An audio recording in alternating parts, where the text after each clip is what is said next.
እሺ ለአርቴታ አውት የአርሰናል ደጋፊዎች አንድ ቻሌንጅ አለ። አርቴታ ዋንጫ አይበላም ፈሪ ነው ምናምን ሚል ዝም ብሎ ድምዳሜ ያለበት መልስ ከምትሰጠኝማ ፈሪ ነው ካልክ ለምን ፈሪ እንደሆነ አስረዳኝ። እኔ አርቴታ ችግር የለበትም እያልኩ አይደል።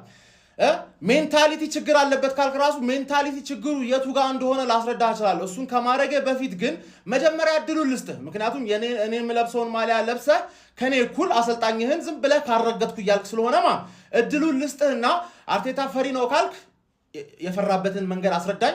ሜንታሊቲ ችግር አለበት ካልክ የሜንታሊቲ ችግሩን አስረዳኝ። ከዛ እኔ መጥቼ ችግሮቹን አስረድቼ አሁንም ለምን እንደምደግፈው አስረዳለሁ ማለት። ምክንያቱም ትክክለኛ ጽድት ያልኩ ደጋፊ ስለሆንኩኝ ማለት ከባር ድክመት እንደሌለበት አርጋ አይደለም ማስበው። ድክመት አለበት። በዚህ ድክመቱ ደግሞ ዋንጫ መብላት ካቃተን እንወስናለን መጨረሻ ላይ ማለት። አሁን የመወሰን ስልጣን የለ። ለክለቡ አላዋጣ ፕሪሚየም ሲልቨር ሜምበር አይደለ።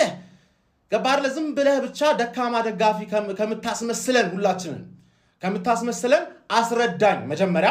ከዛ እኔ ላስረዳና የትኛው እውነት ይሆናል ምናምን እንተማመን። በንግግር የምታምኑ ሰዎች ማለት ሳሙኤል ታሪኩና የመሳሰላችሁ መልስ ስጡኝ። ምክንያቱም ብዙ የአርሰናል ደጋፊ እንደዚህ እንደሚያስብ ስለማቅ ነው።